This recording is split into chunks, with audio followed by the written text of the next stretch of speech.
什么？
这样声音可以吗？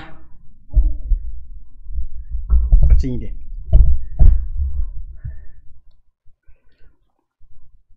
出去了。好，各位弟兄姐妹平安。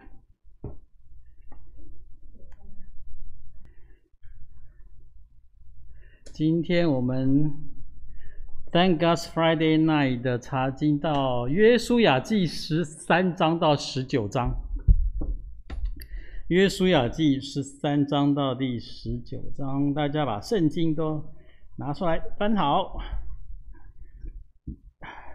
来，我也来按一下，取消。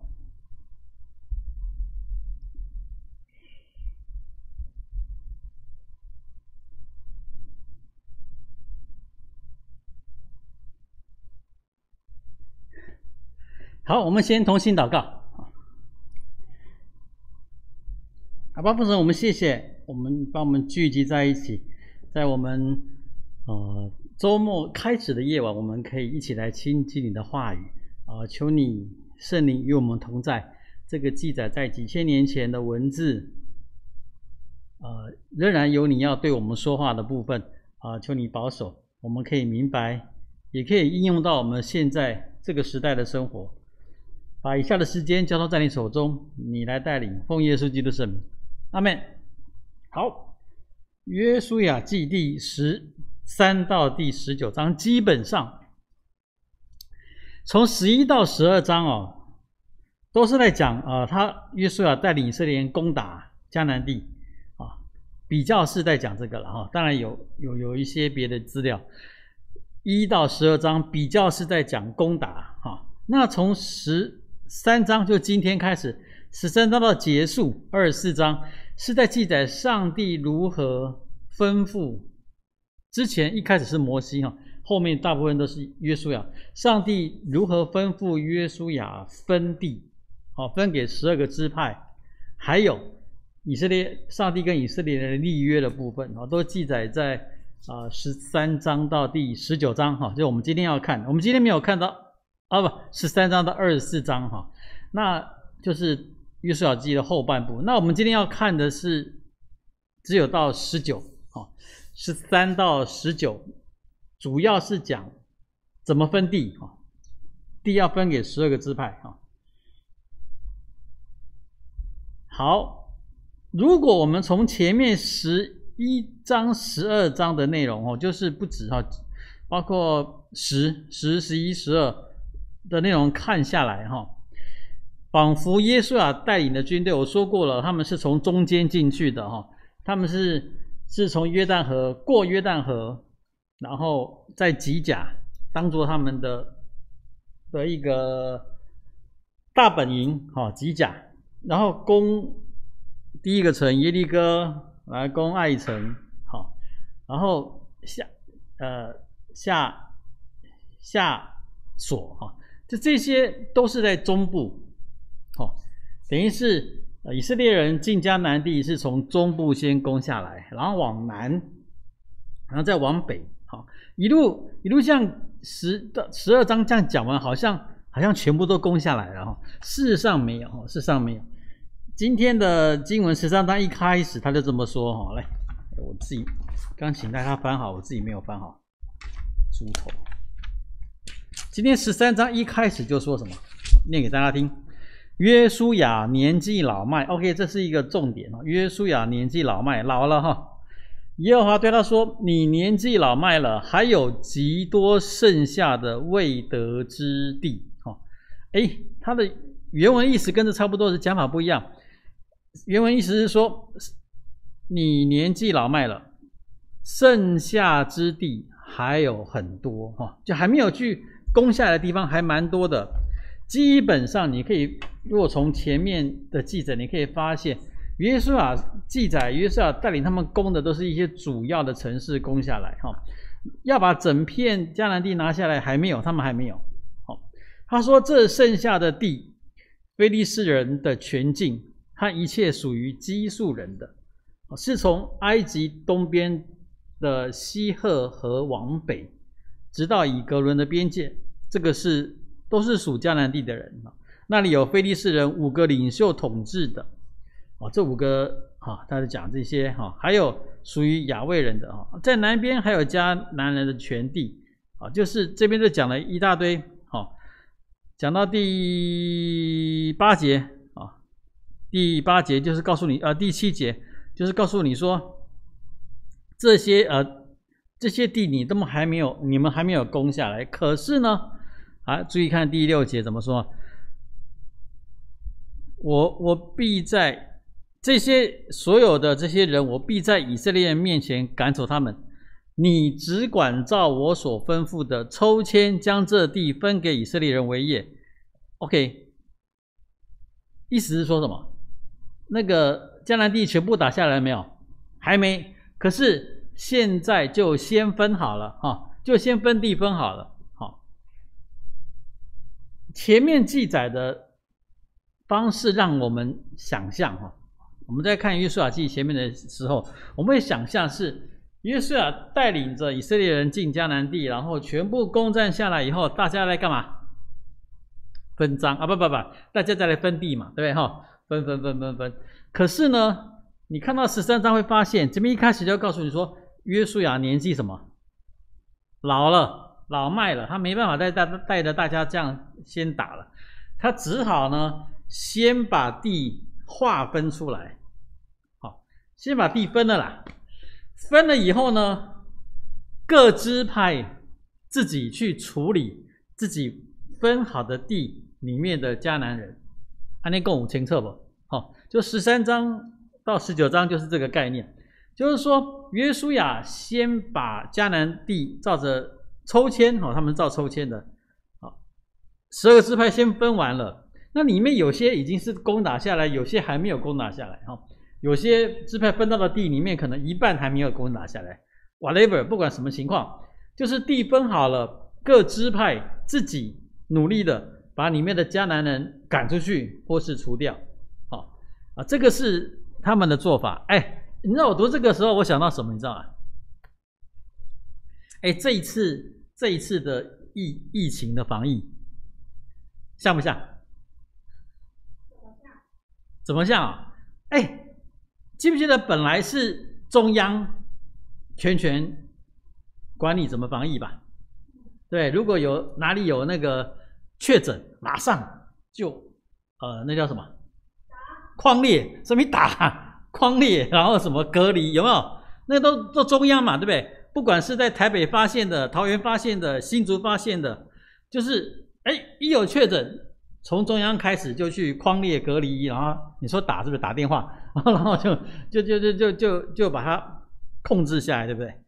你有没有发现我们这第2波是交给什么？地方政府自己去，对，后来就变成不是由中央了，是由地方政府自己，哪一个县市发现确诊，然后他们的各地方政府的卫生局自己去匡列去那隔离嘛，对不对？完全就是这个概念，很像，所以你就看到双北多烂，对不对？对，就是人家别的县市好好的做，都照中央的方法做，只有双北哎，搞到现在已经清零了，对不对？今天零哦，哦对，今天已经零，现在已经几天了？哎，昨天没有哦，昨天没有哦，今天是零，所以还在那边01、01、01、02在那边起伏啦哈。不过基本上整体来看，台湾还是很厉害的。台湾这真的是，这个是人民愿意戴口罩，愿意配合那个政府，不管是中央还是地方啊，人民愿意配合政府来防疫啦。你看到现在很多西方国家，他们的百姓、他们人民就是不想戴，对他们不想戴，也不想打疫苗。哎，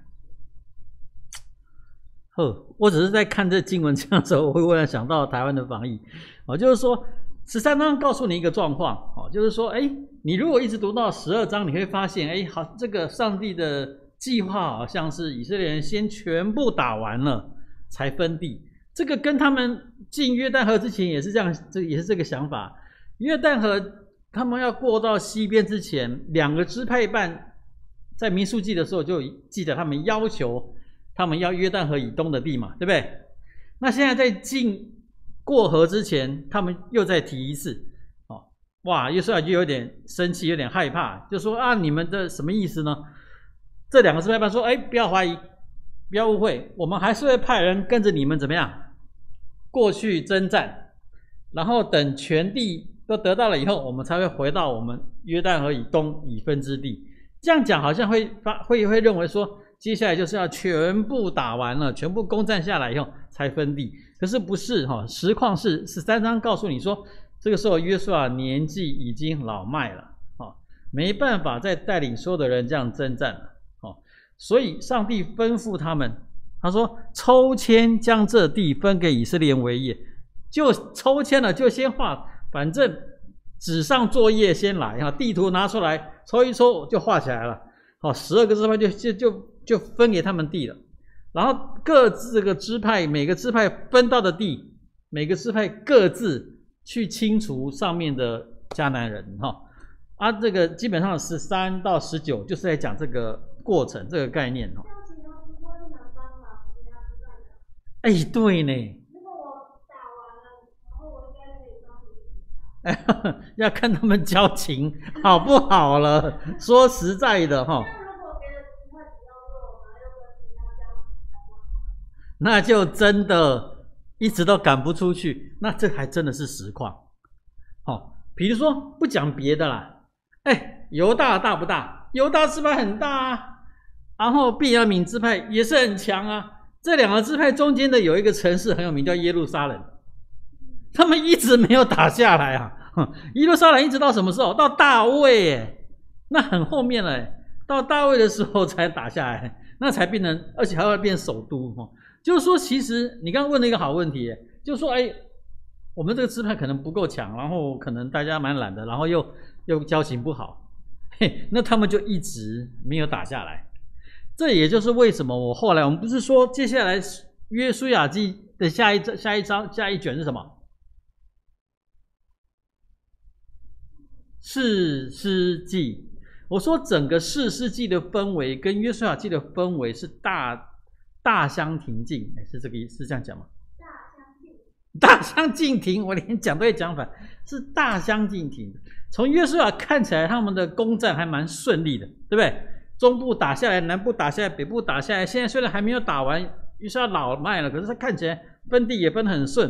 整个约书亚记的氛围是以色列人的攻占是很顺利的，可是你如果看士师记，一看就很凄惨，怎么以色列一直被奴役，然后一直被迦南地上面的人侵占，然后那边哀求上帝来救他们，然后上帝就设立士师就救领他们脱离那些辖制，然后脱离了以后，他们又胡搞瞎搞，上帝又生气了，又别的民族来统治他们，那他们只好又哀哭又哀求，然后上帝又派士师，就一直轮回，你会发现整个士师记就在这种被奴役然后得解放的这种氛围下面一直轮回，看起来都不像是说哇大以色列军然后攻进迦南地控制下来，然后没有，就是因为他们有些没有把他赶走，结果这些迦南人又壮大起来，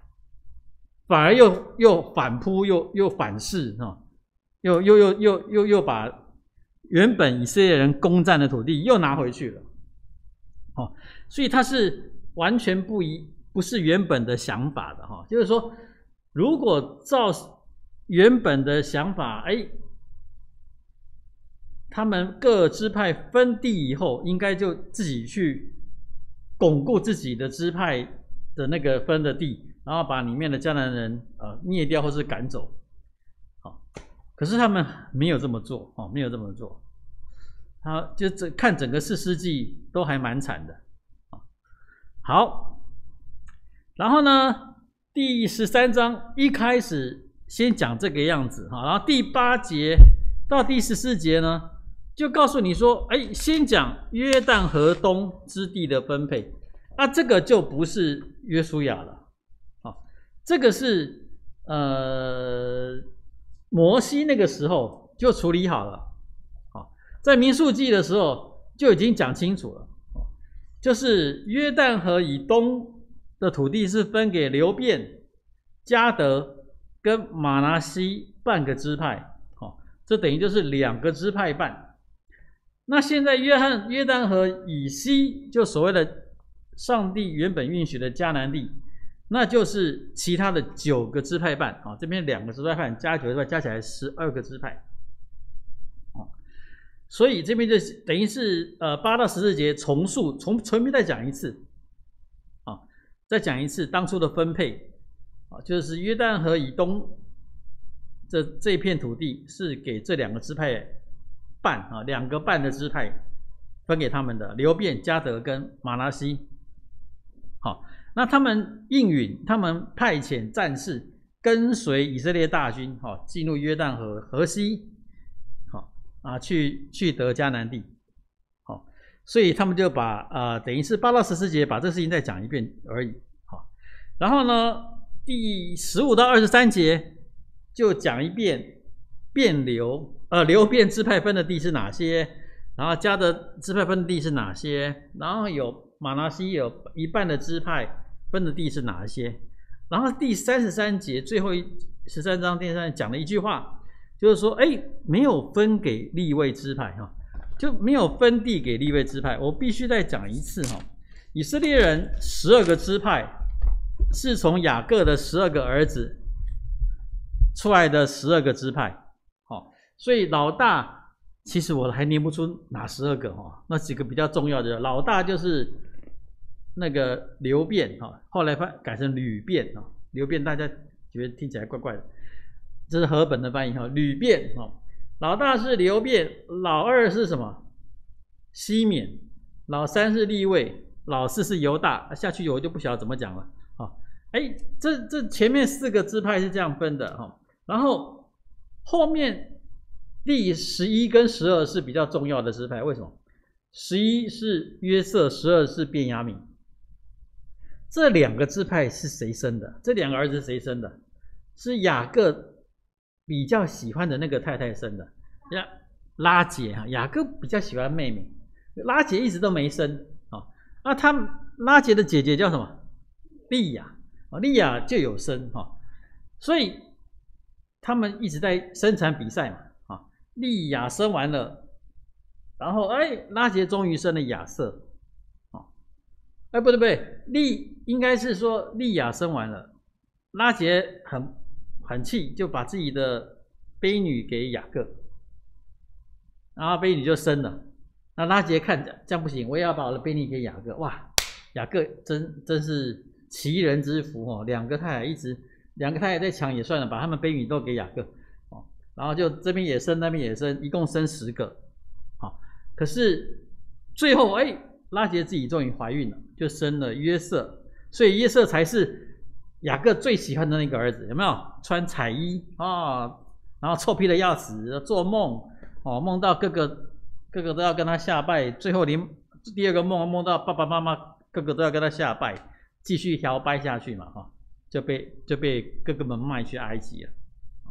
好，然后卖走以后又生了第12个是便雅悯，所以约瑟只有一个亲弟弟是同父同母的啊，就约瑟跟便雅悯这2个是亲弟弟，那这样一共12个支派。可是呢，利未支派呢，在那个摩西的时候，金牛的事件，翻身了。我本来说流便、西缅、利未，老大、老二、老三。流便因为他乱伦，睡了爸爸的妾，就是刚刚那个利未跟拉结的婢女，跟那个老大睡了爸爸的妾，这是严重的乱伦，那就被废掉了，等于是被废掉了长子的名分。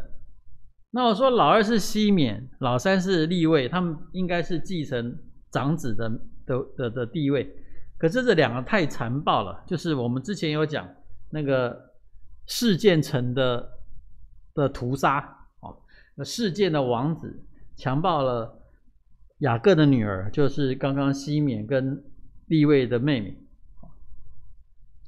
可是示剑的王子很爱这个雅各女儿，要去提亲啊。雅各是不置可否，是 OK。可这2个兄弟就说出条件，说你们要娶我妹妹可以，你们示剑城全部的男人都要割礼，都要行割礼。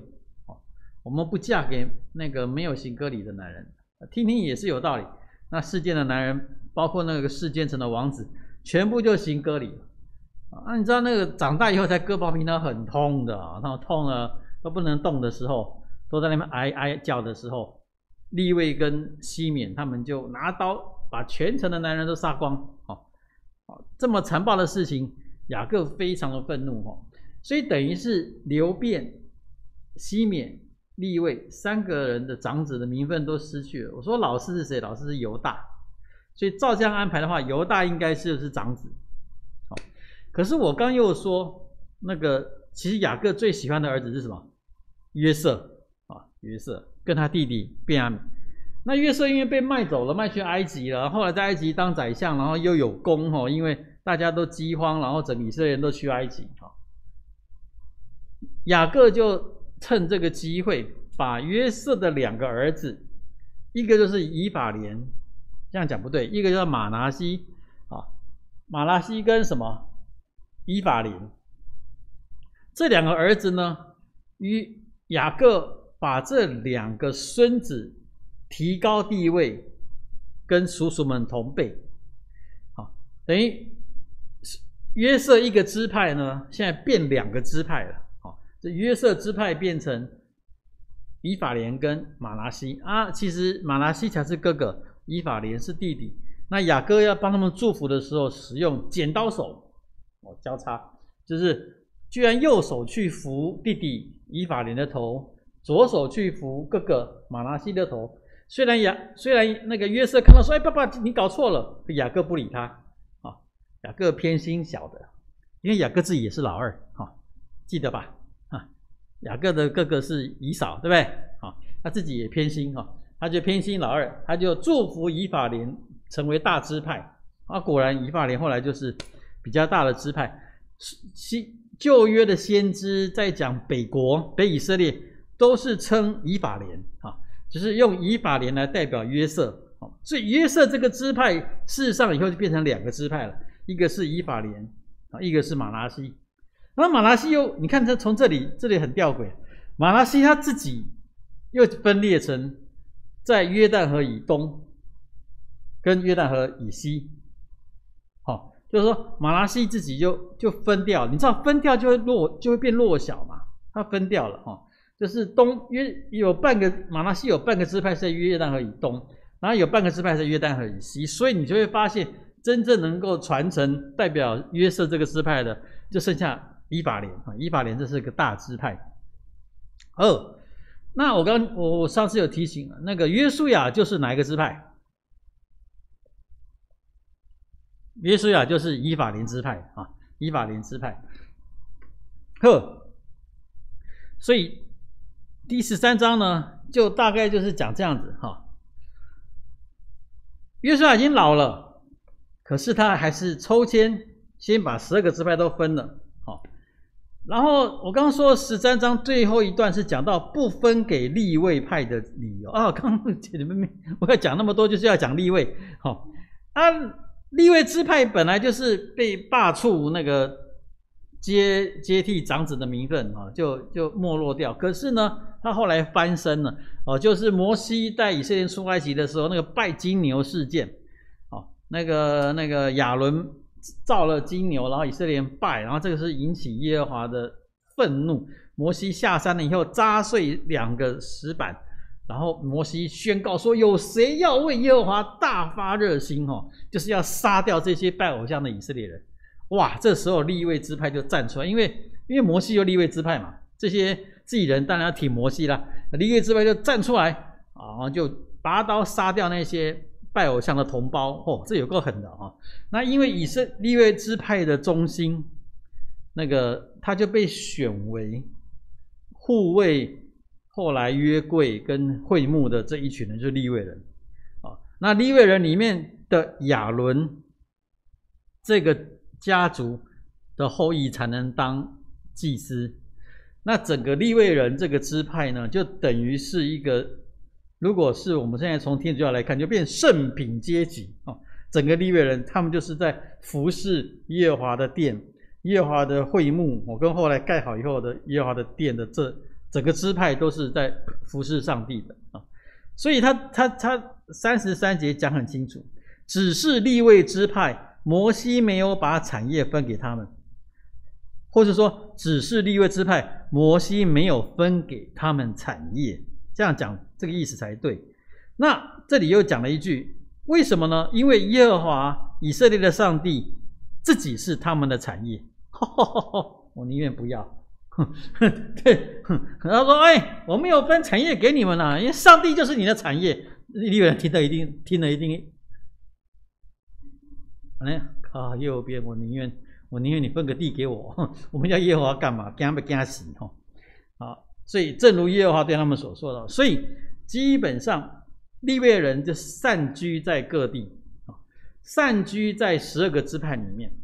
那后来渐渐的，其实这些支派都有利未人自己的地方了自己的地方。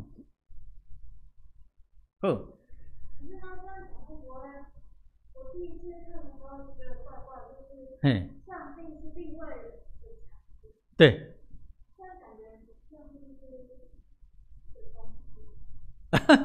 这样讲好。分地是干嘛？分地要干嘛？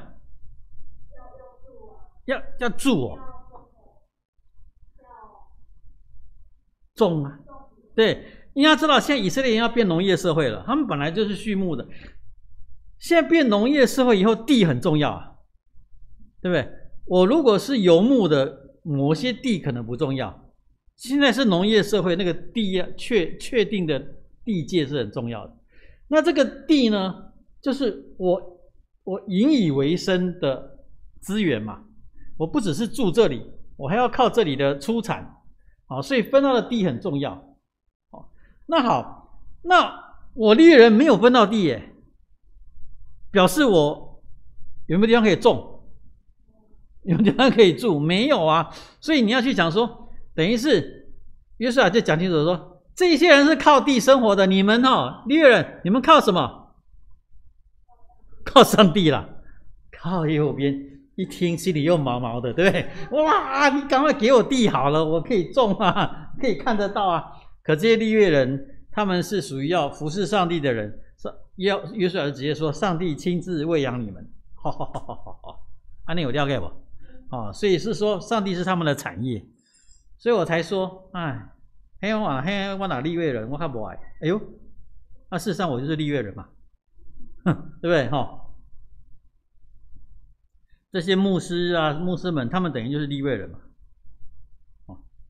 所以他们得要专心，得要有信心的依靠仰望耶和华上帝。因为这些各个12个支派，他们各个支派分下去，他们可以靠土地生活，当然这也是上帝的赏赐了，他们可以靠他们土地生活。可是利未人没办法，利未人就真的只能仰望上帝啊，对上帝有信心啊。这个就13章重新讲一遍约旦河以东。那14呢？当然呢，就开始讲约旦河以西了哈。所以我第2页讲义有给大家一个图，这个图等于是废图哈。为什么？因为它原本在那个网络上是彩色的哈，所以它就会说已得之地是这个颜色，未得之地是另外一个颜色。那我们用那个黑白讲义印出来以后，发现颜色都一样哈，所以就没有本出来，还是可以看出深浅的啊。如果你看这个图的左下角，就是所谓的西南边，其实有一块看起来比较淡，有没有？要仔细看，非利士人那一块看起来比较淡，有没有？看有不？我印。然后他的那个他写基尼列湖，事实上就是加利利湖。加利利湖的这边是东，那边是西。加利利湖的西北边有一块也比较淡，就是西顿那边哈，那边比较淡。就这2块是还没有打下来的。那非利士人是很厉害的，非利士人如果你照士师记来讲，非利士人才知道怎么铸铁。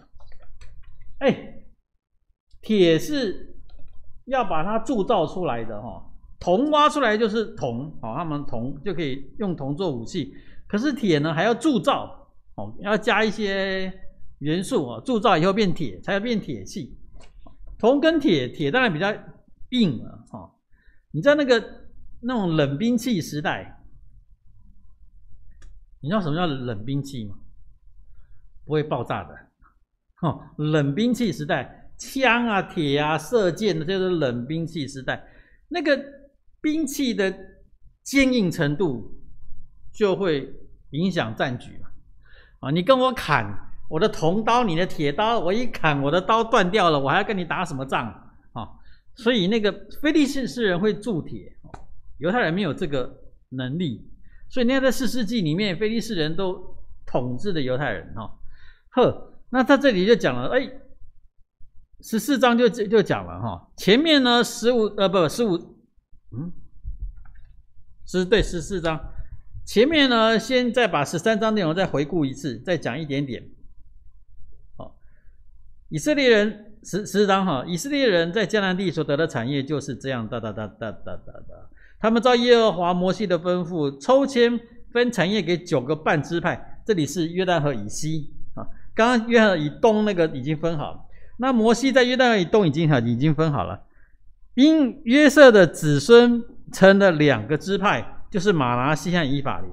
虽然他们没有分地给利未人，却给利未人城镇居住。OK， 所以以利未人没有分地，可是他们都有地方可以住以及城镇的郊外供他们牧养牲畜、安置财物。这些利未人能够牧养很重要因为他们跟献祭有关系。所以你看这个传统接下来就会跟我们新约耶稣时代的东西连接在一起了。你看在耶路撒冷圣殿的地方的时候，耶稣不是进去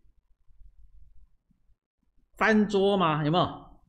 他在所谓的外邦人院翻桌，然后如果约翰福音就写他把皮带抽出来做成鞭子，驱打牛羊，驱打这些人，把牛羊赶出去。为什么会有牛羊在圣殿的外邦人院？因为他们要卖嘛，就是说原本利益是良好的。然后比如说玉堂从南头赶着牛羊要赶到圣殿去献祭，太远了，对不对？你要献祭你的牛羊，你的这些牲畜是不能有缺点缺陷的，你这样那么老远赶，搞不好还受伤呢，对不对？所以他就我就在耶路撒冷卖这些牛羊那你很远来的，你在这里买了就好了，在这里买就可以献祭，这本来是利益良好，对不对？可是后来就变成贪污藏污纳垢的做法了。就是玉堂很有心，还真的从南头运了一头肥羊来，哇，毫无瑕疵的肥羊。可是我是利未人啊，我是祭司啊，我看不爽啊，这家伙自己运羊来，那我赚什么？我是祭司，我可以有检查权啊。我说玉堂，你的羊牵来我检查。哎呀，两个耳朵不一样大，不行，这个圣殿不接受。我靠，好右边，你运那么多那么好的羊来，我祭司不接受怎么办？好吧，我可以帮你买下来。那你要献祭的羊到我们后面的羊圈里面去挑，哦，所以我就低价购进你的羊，然后高价卖一只瘦羊，来一只快病死的羊给你，你也没办法，因为是我检查的，我就说啊，这只羊才是够资格，你只好用你的肥羊来换我的瘦羊，然后还要被我赚差价，哦，我以低卖高，哦，低价买你的羊，高价卖羊给你，哦，那表示他们要有牧羊的地方啊，对不对？他们得要自己的。你看，从这里就已经说了，他们有城市居住，然后城外的城镇的郊外也供他们可以牧养牲畜，安置财产。你知道有时候规定都是好的哈，人的私心就可以把它做成不好哈。呵，然后呢，这里一定14节一定得要后半段注意要看一个地方，14节很短哦，10节一共才10章了，才一共15节哦。10章的从第6节开始到第15节讲一个事情啊，这个一定要看，因为跟后面又要做比较。犹大人来到吉甲，我说过了，吉甲就是等于是犹太人过约旦河以后的大本营啊。那等于是分地分好了哈，犹大人分好地了，然后他们来到吉甲，约书亚那里，基尼喜族耶弗尼的儿子迦勒，哦，谁？迦勒是谁？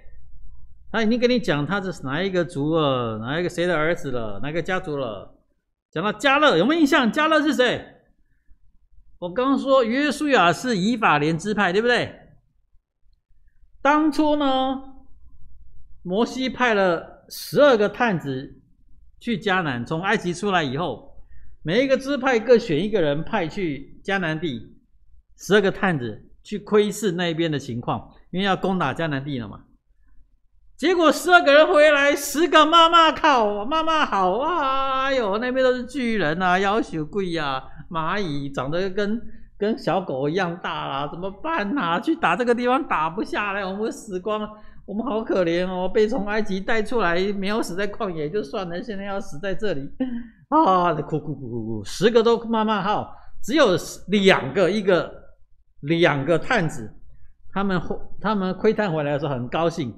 哎呀，我们赶快去攻下那耶和华为我们预备的地吧，那边是流奶与蜜之地啊，物产丰富啊，每一个葡萄长得跟西瓜一样大，赶快攻下来啊！哪2个？这2个，在摩西那个时代，这2个，一个就叫做约书亚，一个就叫做迦勒。约书亚是叫怪怪的，迦勒是犹大支派，约书亚是以法莲支派。你知道这个？你知道这个都是设计好的啦。这以法莲支派跟犹大支派就一直是2个对头嘛。我刚说过了，刚刚老大、老二、老三都被罢黜掉了，那照理来讲，就是老4生成长子才对嘛，对不对？可是你知道，他们中国古代不是抢皇帝，不是那些皇子，对不对？杀来杀去嘛，对不对？他们没有到杀啦，他们一定也是抢要有长子的名分嘛。可是雅各这个偏心老爸，虽然犹大是老4，要升上去当长子，可是偏心的雅各又给约瑟2份嘛，就约瑟一个支派变2个支派，那你一个支派变2个支派，不就到时候分家产的时候多一份嘛？所以等于是暗地里就已经承认约瑟才是长子了。好，约瑟才是长子，可是照位分排，犹大才是长子啊，所以这2个一定是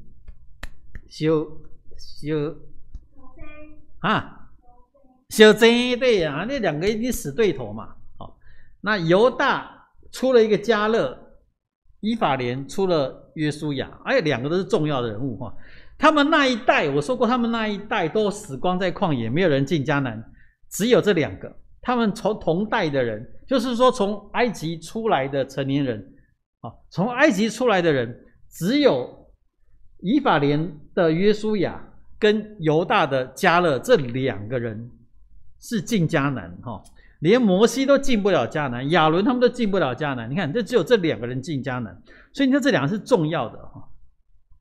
这两个人他就说，耶和华在加低死巴尼亚指着我和你对神人摩西所说的话，你都知道啊。但是跟他提醒，我要提醒你哦，当初摩西耶和华在他面前指着我们两个讲的话，你要记得哦。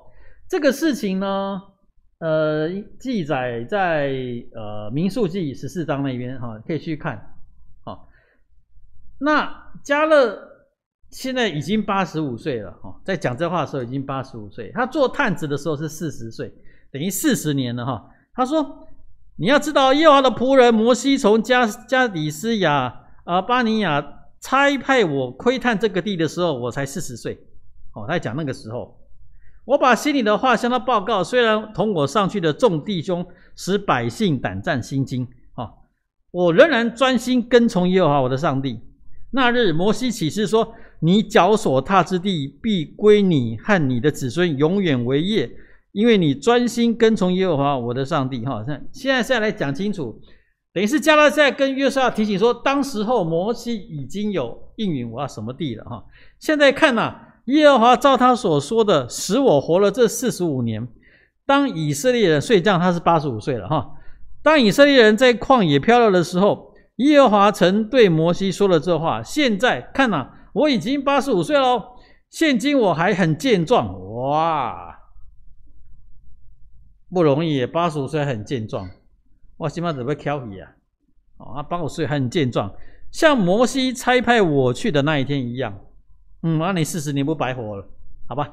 无论是战争是出路，我现在的力量和那时候力量一样。吹牛，请你将耶和华那日所说的这个山区给我。那日你也曾听说，这里有亚衲族人，亚衲族人是巨人以及宽大的坚固的城。或许耶和华会照他所说的与我同在，我必赶他们出去。我为什么说这一段也很重要等于说迦勒这里来跟约书亚要什么地？要不太好打的地呀。我刚说过了就13章告诉我们一件事情，这一些支派抽签以后分到的地，就是以后呢，他们要靠自己的力量去赶走他们所分的地上面的迦南人。那你想想看，如果是这样的话，大家要想分到什么地？最好打的又最丰腴的富饶的之地嘛，对不对？结果现在迦勒站出来说要打什么？要打亚衲族人，基本上他们是巨人就不好打的地呀，所以他才会讲那句，或许耶和华怎么样，会照他所说的与我同在，我就可以把他们赶出去了。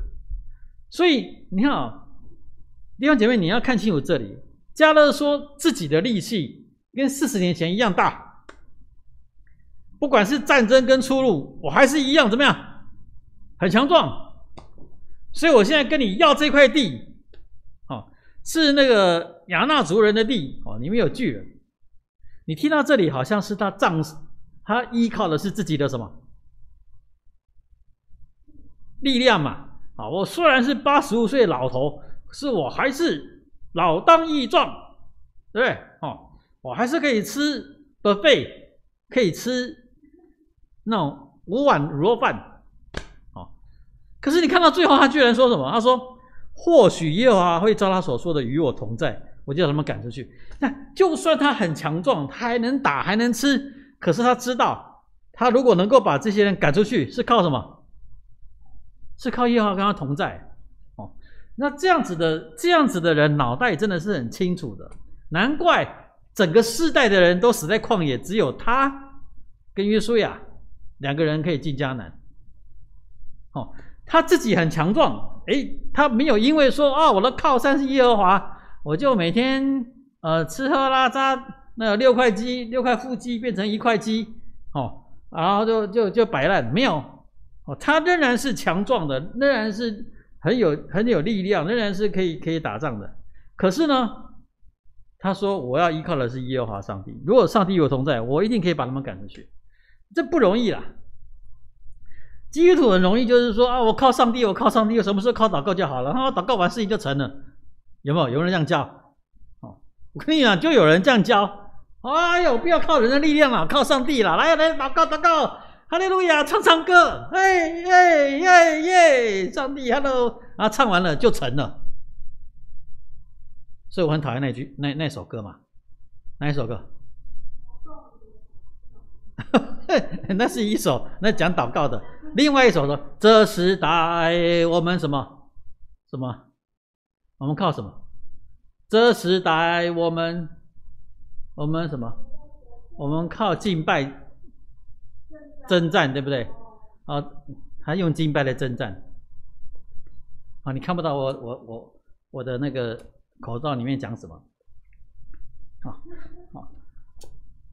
你以为你做礼拜，然后你就征战了，就赢了？乱教、乱唱、乱写歌，是靠你的生活啦，靠你的 everyday life 啦。那所以你从今天嘉乐讲的话，你看得出来，他有没有很坚强的实力？有啊，可是他仍然依靠什么？耶和华上帝啊。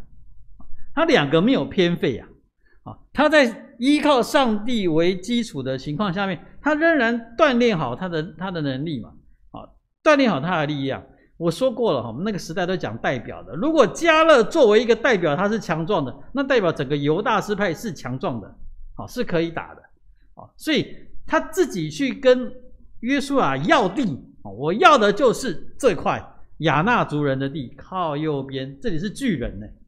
这是巨人的地，所以他就直接要，他明明知道希伯伦山地中的巨人的后裔，就是亚衲族，但还是主动提出从他们坚固的神会把他们赶出去，他就是要这个地就对了，这不简单，弟兄姐妹，你一定要14章这里一定要看到，好，然后这个就14章了。第15章呢，继续讲分地，然后把犹大的土地讲的分给犹大土地是讲清楚的，第14章特别把迦勒这个事情拿出来做一个指标，我说过它会跟后面会有比较，你一定要看清楚这里。犹大支派分的地其实是蛮广大的领土，很可能是因为它人口众多。Z 是什么意思？根据民数记26章22的记载，犹大超过20岁以上的男性就有76500人。我后面有个表可以去看他人数的增减。所以15章呢，基本上全部都讲他们分地给犹大的地。再讲你大概只能从我们第2页的地图里面去看一下了哈。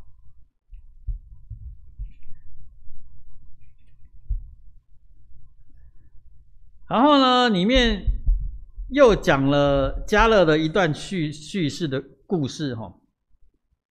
约书亚照耶和华所指示的13节开始，把犹大人中的一份土地，就是基列亚巴，分给亚弗尼的儿子迦勒。亚巴是亚衲族的祖先，基列亚巴就是希伯伦。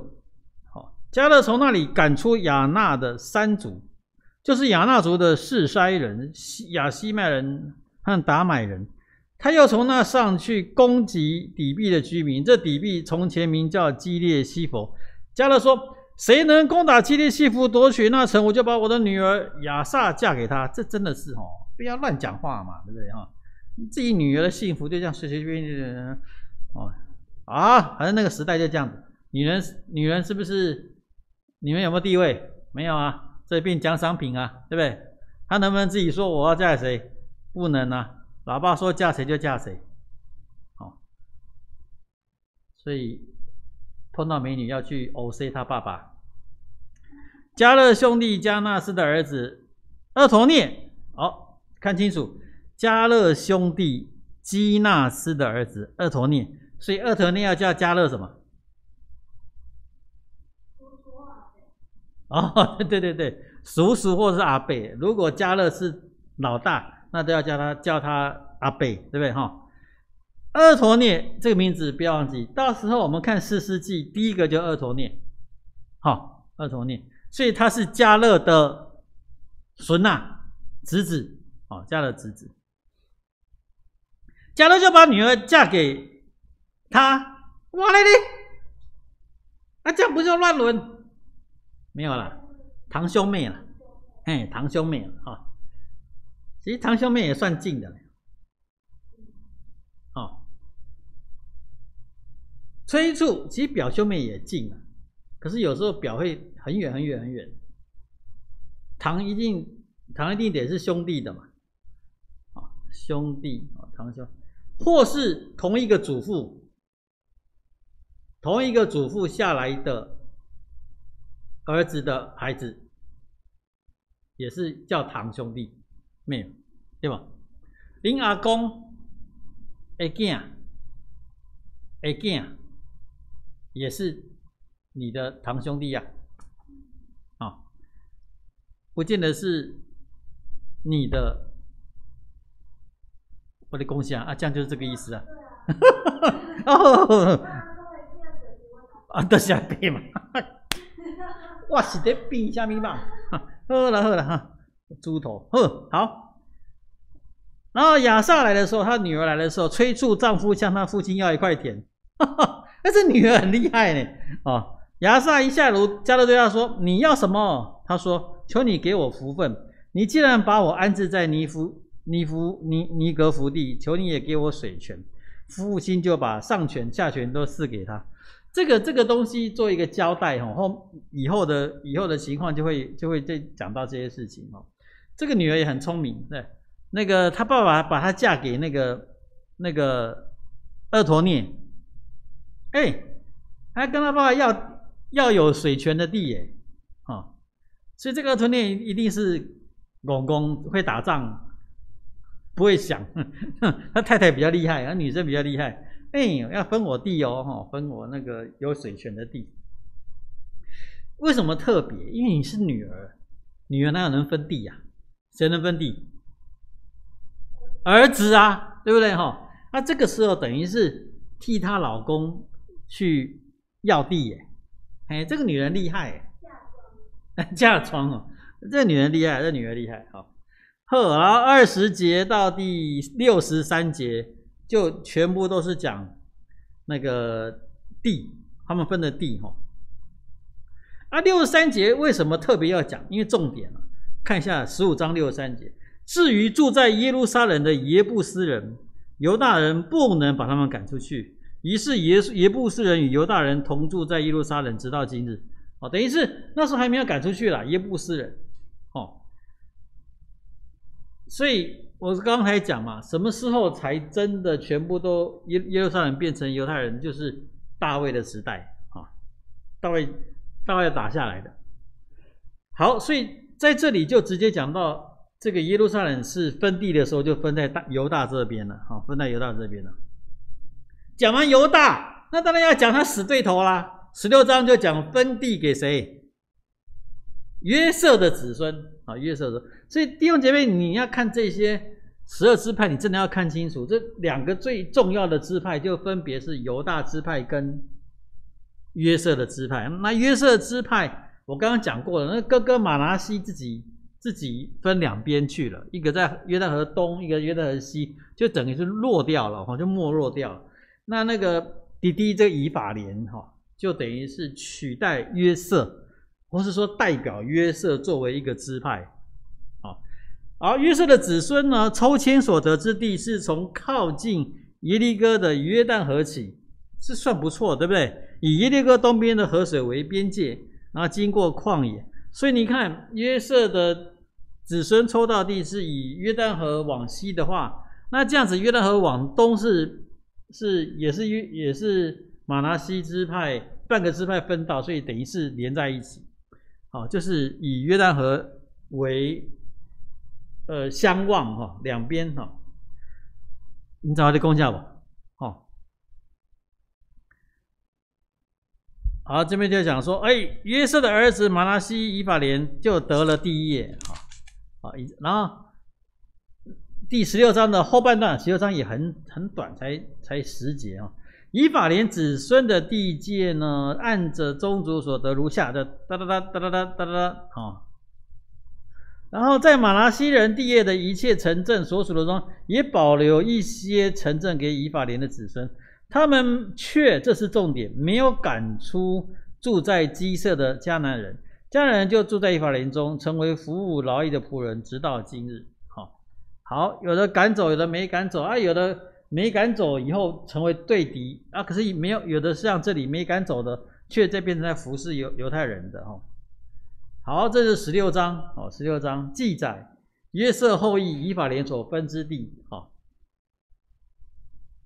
那基本上他们的地是接着犹大跟便雅悯往北，就是说犹大便雅悯比较南一点，那以法莲是接着他们往北哈。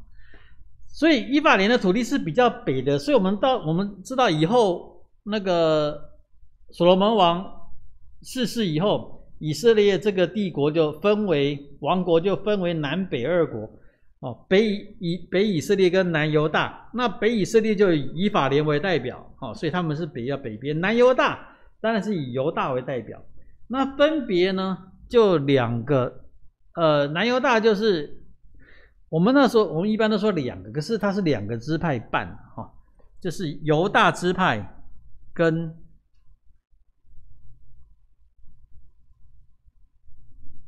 怎么断掉？犹大支派跟便雅悯支派跟什么？西缅又半个。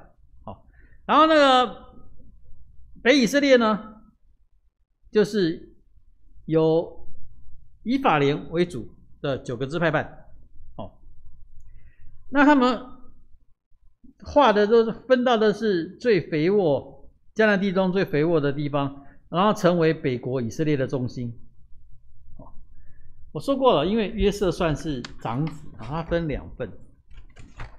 其实后来分成2个王国，因为北以色列跟南犹大。如果从世界局势的角度来看，北以色列兵强马壮，经济富庶繁荣，土地又大，人又多。南犹大呢，相对起来就军事也弱，经济也弱，土地又比较小，人也比较少所以南犹大比起来就是一个比较弱的弱国，北以色列就比较强，比较大。可是呢，如果你从圣经的观点来看，圣经是 favor 南犹大的，圣经比较喜欢南犹大，圣经的记载比较喜欢南犹大，因为南犹大里面虽然也是很多很不好的王，可是南犹大里面还出了一些好王。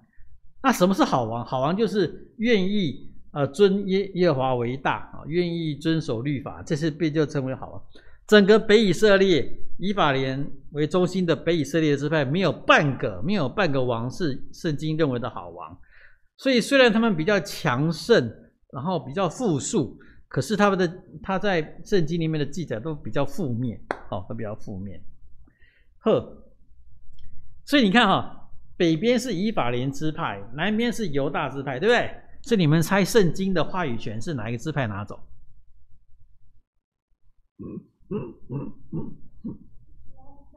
当然是犹大的后代拿走，就把自己写好一点，把以法莲写烂一点。这是我偏激的想法。一定犹大支派得胜嘛，他掌握话语权跟诠释权。然后他们就分这里就写17章分给西马拿西半支派的土地。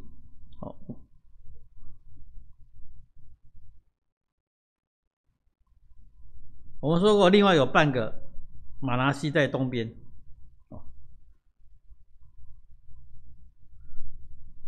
然后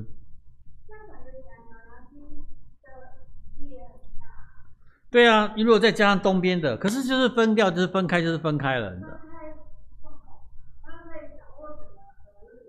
他可以掌握整个河流哈，东岸西岸的河哈，船家都是他们的，对不对？哈，可是可能约旦河又宽了一点，他们就分开了哦。然后你要知道，河流是个屏障，外来的帝国攻打他们的时候，等于是约旦河以东的2个支派班就直接被灭掉了。他们是没有屏障的，那约旦河以西至少还有一个河流作为屏障。好，我刚刚说要比较就是迦勒那边记不记得？迦勒那边有没有印象？就是第14章那边讲迦勒，第15章，不对，第14章，第4章后半段讲迦勒有没有？迦勒自己要土地，要有巨人的土地，对不对？这里我说为什么要比较，就看这里哈，17章14节，14节这里讲到说，约瑟的子孙对约书亚说：“耶和华到如今这样赐福给我，我百姓众多嘞，你为什么只给我抽1000，分一份的土地为业呢？”吼吼，开分啦！约瑟的子孙等于是说，我人这多呢，你不能给我一份啊，你要再多给我一点啊。事实上分的已经不少了哈，如果你看地方分的是不少了哈。约书亚就麻烦了哈，约书亚就麻烦，你知道他们用抽签来分哈，当然是公平哈，用抽签来分。可是他这里，约瑟的子孙也是聪明，他不是说你抽签不公平，他是说。你只给我抽1000，他要几千？他要2000，他要多要1000或者多要2000，一样抽签的啦，可是我要多要啦。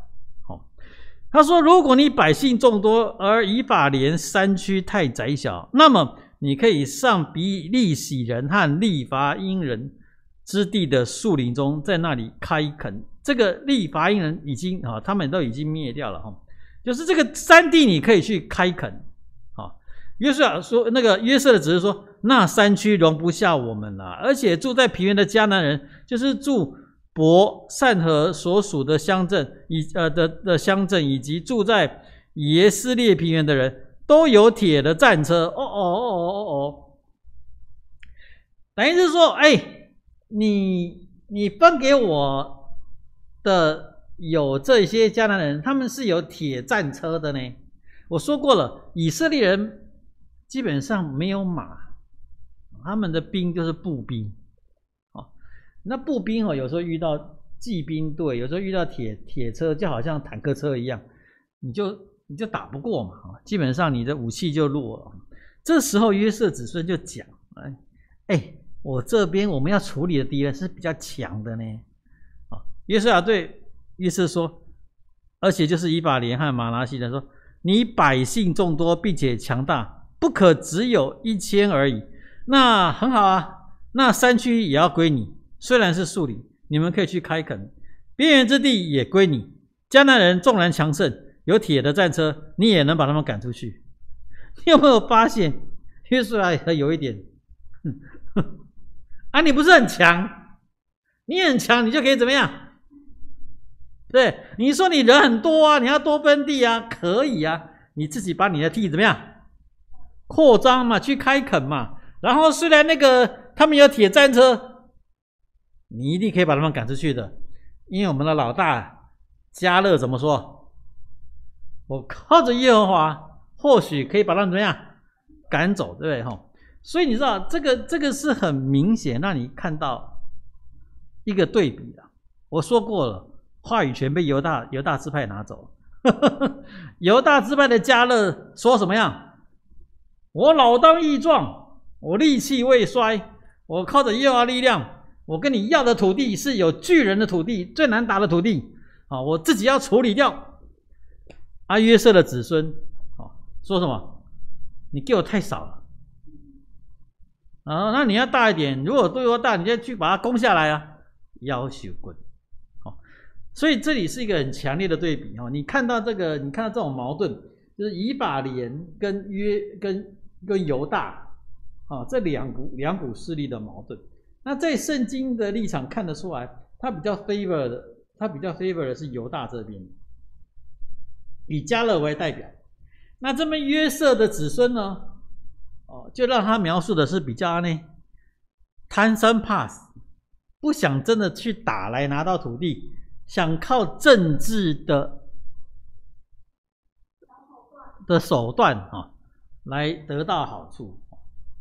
哎，弟兄姐妹，还是得苦干实干的，不要老是想用一些政治的小手段就可以得到一些利益。虽然有时候这样看起来，哇呀，耍个政治手段当然比较快啦，对不对而且呢，那个利益又有时候很大，大到比你那苦干实干还多可是千万不要依赖这个方式。你或许一次两次你可以得逞，可是这不是长远之计。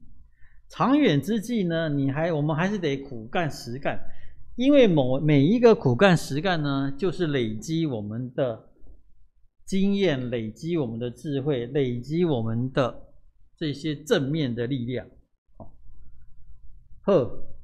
这个就是17章后面提到的，完全可以拿来跟第14章最后面描述迦勒的事情做一个对比这是一个非常明显的对比。这里就是17章，有没有问题？到底有人在跟咱查经不？还是只有我们3个？2个人在跟我们一起查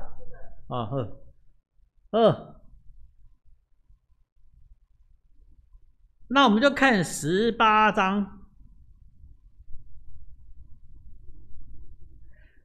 我们18章这里又提到一个新的地名，叫示罗。我说过了吉甲是他们的大本营，以色列攻入迦南地以后的大本营在吉甲。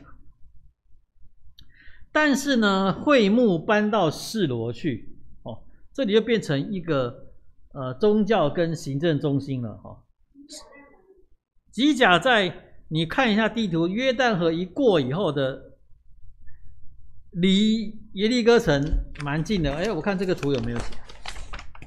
第2页的图有没有吉甲？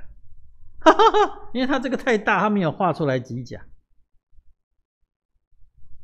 吉甲你去看我们第2页这张图，有没有看到耶路撒冷？吉甲应该在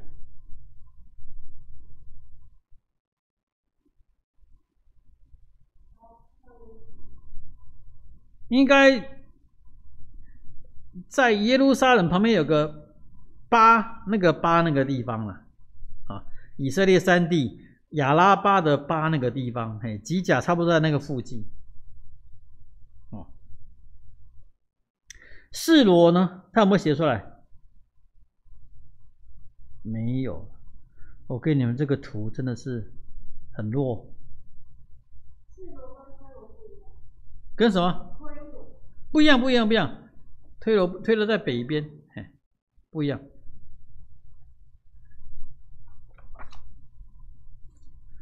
反正这里后来会幕就搬到示罗然后呢也就变成宗教跟行政中心在示罗那这里这个一直维持到士师记。那时候呢，撒母耳记那时候提到他们跟非利士人打仗打不过，就把会幕把那个约柜抬走，有没有？抬去战场，结果还是打输，被那个非利士人把约柜掳走那就是从示罗抬出去的那约柜一直在外面流浪，就没有再回过去示罗了。后来大卫去把约柜接回来，基本上就直接接回去耶路撒冷就直接接回耶路撒冷，所以就没有回去示罗不过示罗是原本的放会幕就是约柜的地方，好，它就是一个宗教行政的中心。后来在北国也是重要的地方，啊，示罗，一个宗教中心。好，这就是第18章就讲，嘿，把会幕设立在那里，那地就已经被他们征服了。以色列中剩下的7个支派还没有分到他们地业啊。约书亚就对以色列说：“耶和华你们列祖上帝所赐给你们的地，你们单言不去得，要到几时呢？你们每个支派要派3个人，我好派他们去，他们要起身走遍那地，按照各支派应得的地业写明，然后回到我这里。他们要把地分成7份，犹大在南方住在他的境内，约瑟在北方住在他们的境内。你们要把地分成7份之后，就要把所写的带到我这里来。我要在耶和华我们上帝面前为你们抽签，利未人在你们中间没有分得地业，因为耶和华祭司的职分就是他们的产业。迦得支派、便流支派跟马拿西半支派已经在约旦河东得了地业，是耶和华的仆人摩西给他们的。这里又把前面讲一遍，只是说你们这7个在这里，你们自己要分好。那7个是扣掉了，已经扣掉以法莲跟犹大了哈。那去划地的人正要来的时候，约书亚就问他们说：“你们去走遍那地，把地划分以后，就回到我这里来。我要在示罗这里，在耶和华面前为你们抽签。”好，就说你们要去把地划好、分好，你们用走的哈，就一样画地图都要走过去嘛。画好以后拿过来，我来抽哦，我来抽，在耶和华面前要抽。约书亚就在示罗第10节，在耶和华面前为他们抽签。约书亚按照以色列的支派，在那里把地分给他们啊。接下来就记载说，分给便雅悯的土地是这样子啊，便雅悯的城镇。然后第19章分给西缅的，分给亚布伦的，分给以萨迦，分给亚瑟，分给拿弗他利，分给但，分给最后呢，第19章最后还提到。分给约书亚，特地有分给约书亚一个城啊。以色列人按着疆土完成地业的分配，就在他们中间把地给嫩的儿子约书亚为业。他们照着耶和华的指示，把约书亚所要的城，就是以法莲山区的亭拿西拉给了他。约书亚修建那城，住在城中。这里就是以利亚撒祭司和嫩的儿子约书亚以及以色列各支派父系的领袖，在示罗会幕的门口，耶和华面前抽签所分的地业，这样他们就完成了分地的事。讲的好像就没事了，对不对？弟兄姐妹不要忘了，地是分了，那个迦南人呢还在，他们还是得去把他们赶走。所以基本上13章到这里19章就是地图上纸上作业的分地怎么样完成啊？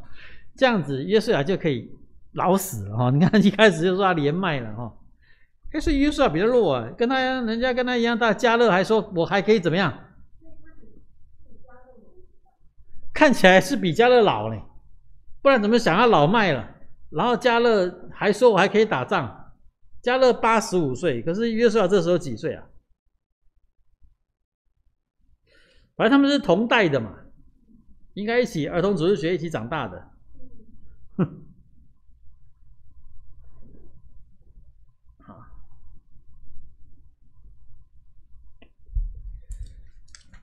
我们上礼拜有问哦，我们这样子剩下4章哦，约书亚记啊，那个接下来跳回新约，你要查哪一卷啊？你们都不给意见，人家玉堂说什么就什么，我告诉你。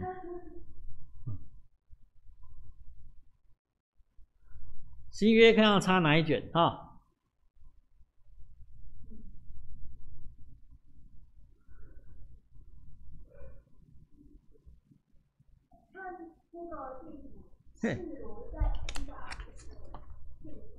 以法莲对，比较北边。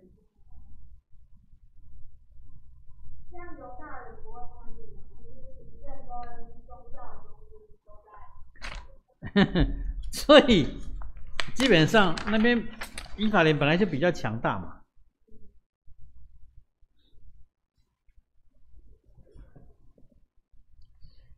他还真的是因为大卫才把他移到那个耶路撒冷。所以你看后来你知道，北以色列跟南犹大就分开了，对不对？那个耶罗波安就是北以色列的王，他自己会担心啊。如果约柜在耶路撒冷，我们现在分成南北两国，那我北边的北边的犹太人也会想去哪里？你去耶路撒冷要朝见上帝啊，对不对？那这样我北边的人都一起往南边跑，怎么可以？所以为什么北以色列比较多拜偶像？所以耶罗波安就会在北边也设立一些据点、献祭的地方，然后另设一些他们的宗教中心，这样他们的人民就不会只想要一直要往那个南边跑。这个东西跟那个麦加的概念很像啦。那个伊斯兰教的圣地本来也是耶路撒冷的，你看，就是犹太教、基督教、伊斯兰教的圣地都在耶路撒冷，大家们抢耶路撒冷，对不对？伊斯兰人比较厉害，伊斯兰教比较厉害，我还跟你抢啊！我们去穆罕默德的故乡麦加变成新的伊斯兰的圣地，就后来就在麦加了，伊斯兰就迁到麦加，伊斯兰人的圣地，他们的朝拜什么就跑去麦加去了。那耶路撒冷也是一样，我才不要让我的百姓每一年都要跑去耶路撒冷去朝见上帝。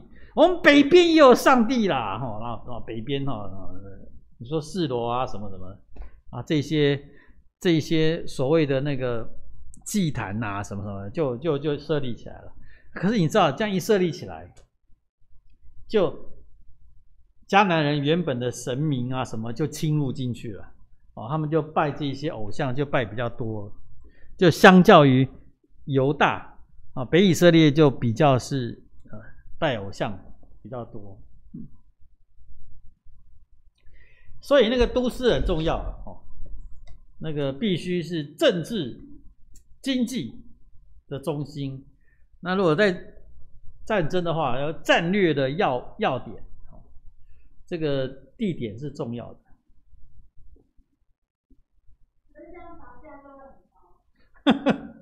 是的，房价很高，所以地是耶和华的，好不好？你看他们的地是耶和华的他们是分地给他们的地是耶和华的。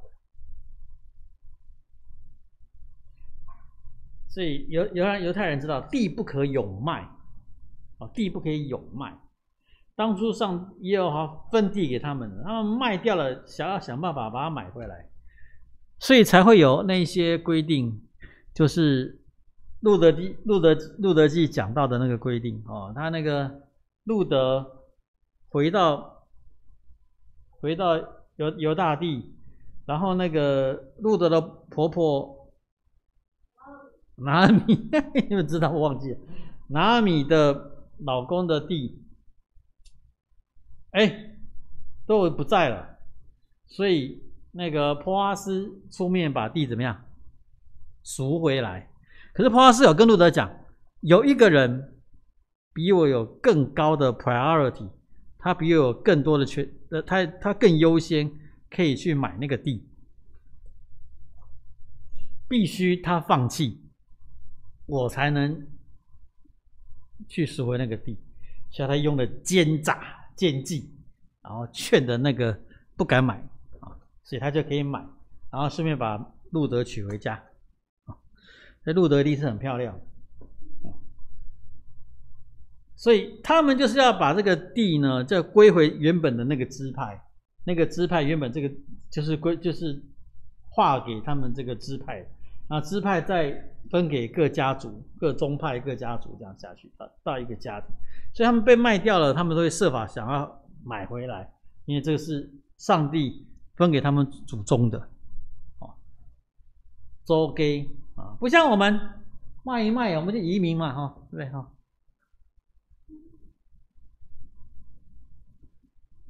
所以地是很重要的，地是很重要的。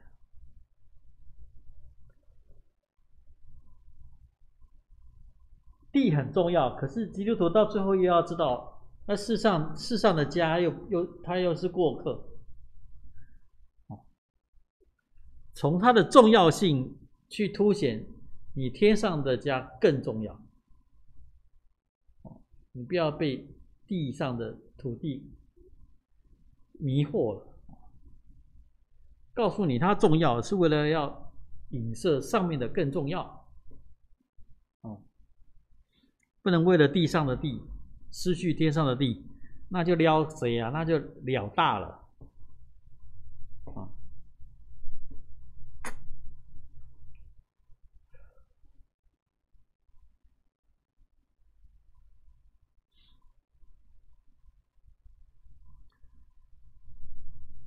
我心里一直要有一种教会的模式，有的时候要去弄一个很大的空间，然后呢来开餐厅，然后呢卖早餐跟午餐可以内用，然后呢晚餐只能外带。为什么？对，因为晚餐我要把那个桌椅擦洗干净，桌子都收起来，然后就排椅子，然后那个餐厅就变成什么？聚会啊，讲座啊，什么都可以啊，对啊。所以只卖早餐、午餐内用，晚餐一律外带。然后星期六、星期天呢，全天都是作为聚会。我告诉你，没有一个不是餐厅，没有一个教会的空间是这么完善利用的，对不对？就白天做生意嘛，然后做完到了下午3、4点，洗干净、擦干净，然后搬到旁边，椅子排好，舞台 set 好，然后就聚会。不管你是讲座、查经班，甚至于开那个社会议题的讲座，各种，对每个晚上都有，免费。我们会给讲员车马费，来听的都免费。为什么？因为我们卖早餐跟午餐、晚餐有收入啊。这样我就可以维持下来了。你要奉献可以啊，可是你不奉献没有关系啊。我们有卖餐来维持所有的工作人员。这样的设计只差了什么？土地的钱。然后有人资助一块土地空间，然后我那块就那个大肠面线教会，不一定卖大肠面线，名字叫那大肠面线教会，不是在偏远的地方，我会开在市区，得是在交通方便的地方。对才会有早餐跟午餐的客源。那晚餐如果上班族晚餐他不会留下来吃嘛，可他可能可以买走啊。有没有很厉害？听起来地就很贵，对不对？所以叫有人资助，我不要在那边租金，土地你们地就买下来，不要给我10年的使用权，这10年是投入上帝的事工。就说你是个财主，你买这块地，这还是你的啊，可是你给我10年的使用权，就当做你奉献给上帝的事工。那我们使用这个空间，我们就没有后顾之忧。我们卖的餐点的钱就直接作为所有工作人员的谢礼跟薪水，那我就不用害怕每个月都会伤脑筋租金。这10年过了以后，因为地是你的啊，还你啊，搞不好还增值了，可行吧？威力彩被别人中去了27亿，不然我就买一块。我这种教会的模式，这是大革新哎，对不对？啊，一定好吃的，一定好吃的，没问题。而且已经打垮附近的餐厅，物美价廉，他们都倒光了。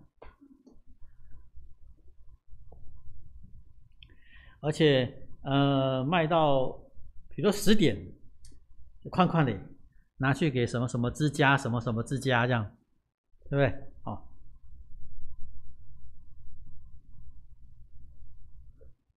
结果大家都不买晚餐，那边等到10点，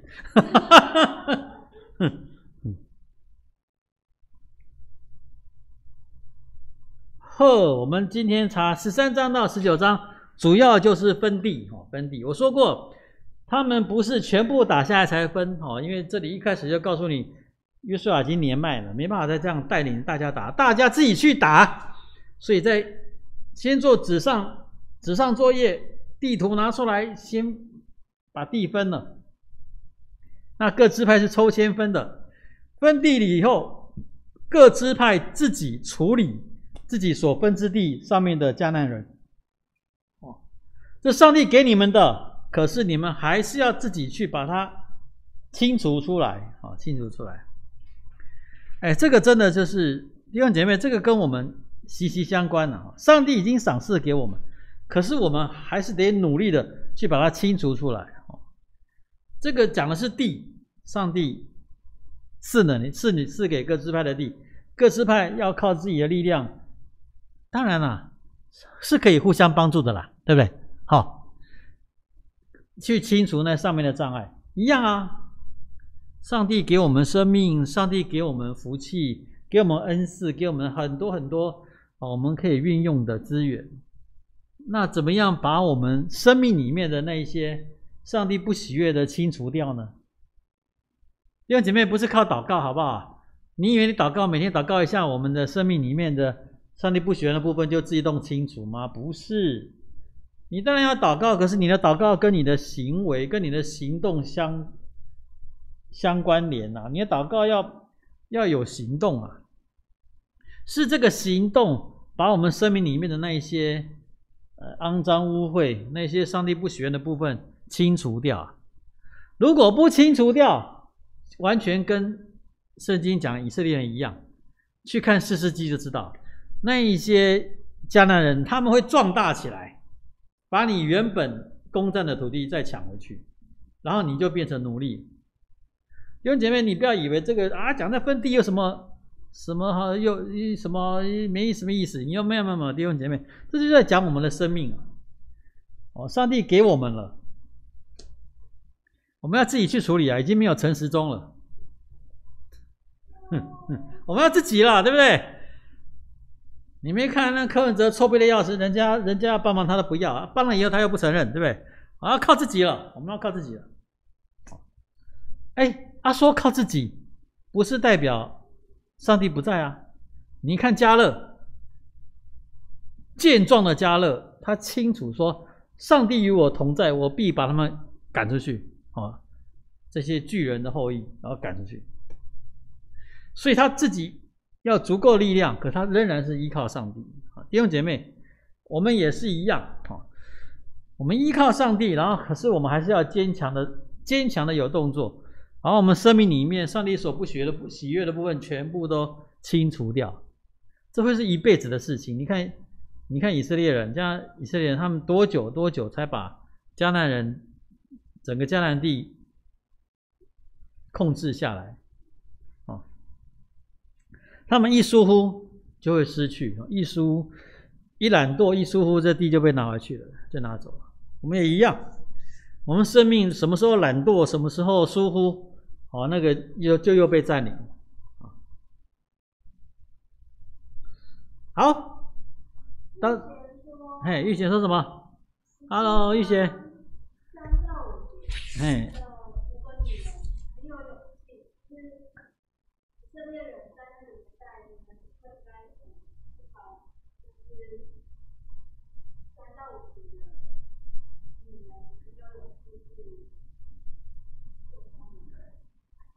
嘿嘿嘿，人家这女生果然看到这个，我刚刚没有去把它讲这一段哈，没错哈，没有错，他们没有儿子，只有女儿啊。这个你知道，这记载在圣经是不容易的事情啊，这真的就是很特别，所以真的再把它写下来哈。所以你要知道，以色列人就犹太人的文化诚然是重男轻女的。可是你要知道，你有时候在看圣经里面的时候，会看到很多，他们把女人的事迹详实的写下来，然后他们的记载并没有轻蔑的成分在，那毕竟是上帝的话，即便透过人的手跟人的嘴来传送，可是你还是可以看到。这里面隐约对两性的平衡，谢谢那个玉显，我跳太快了。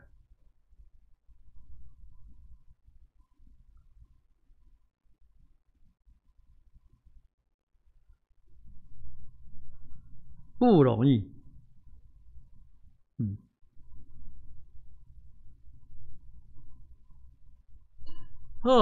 还没问题。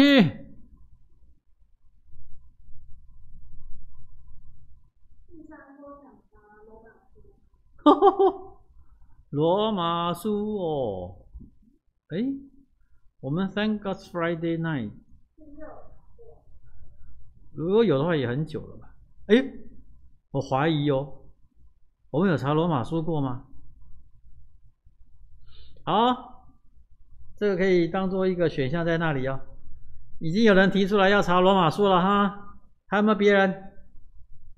嘿嘿嘿，我告诉你，虽然那么多人在查罗马书，可是我们的罗马书一定不一样的啊。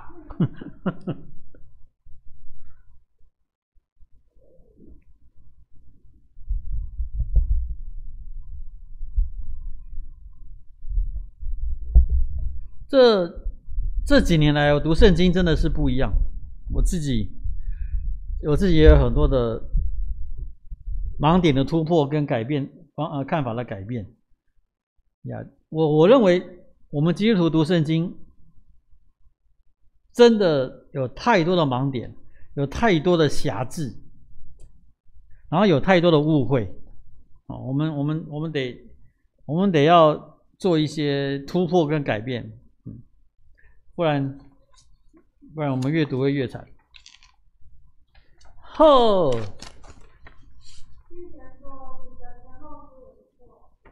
彼得前后书很好，彼得前后书也不错，没错。所以其他的弟兄姐妹注意啦，有人提议罗马书了，有人提议彼得前后书。彼得前后书加起来可能一个5章，一个3章吧。彼得前后书一共几章？8章。我来看看彼得前后书。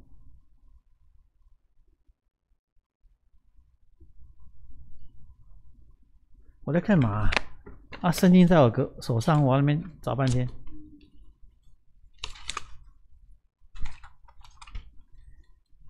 来，圣经是有目录的，圣经目录的彼得前后书。对呀，5章3章，刚好8章。彼得前后书8章，那罗马书16章。这样子的话，大家斟酌一下哈，看要查什么。反正我们这个约书亚完了就新约了哈，新约完了再跳回旧约啊。大家就好好想一下哈。今天还蛮早的，没问题，什么问题都可以问啊。信仰的那个圣经的问题，信仰跟生活的问题。Hello， 没有人问。有一个人复印罗马书。好，有人复印罗马书，那我相信啦。我们好像很久没有查罗马书了。如果我们要走我们的罗马书，你就要认真哈。16章哈。后来我们来祷告，阿爸父神，我们谢谢我们聚集在一起亲近你的话语，即便那么久远的经文，而且蛮纯粹是犹太人自己的事情。可是阿爸父神，我们知道仍然可以对我们讲话。这个犹太人在那个攻占的是土地，可是对我们每个人生命来讲，我们也在攻占我们生命里面被占据的部分。阿爸父神，你已经赏赐给我们了，可是仍然我们要靠我们的努力，在依靠你的状况下面，把它攻打下来。求我们每一个人在生命的征战里面，都满满有你的恩典跟带领。再一次的感恩，在这样子的疫情威胁下面，我们仍然可以亲近你的话语。求你继续带领保守，你护卫我们，然后也提醒我们保护好自己，照顾我们周遭的人，赏赐我们有强健的体魄，心存良善，行事公义。同心祷告，奉耶稣基督圣名，阿们。谢谢玉堂帮我们直播。呵。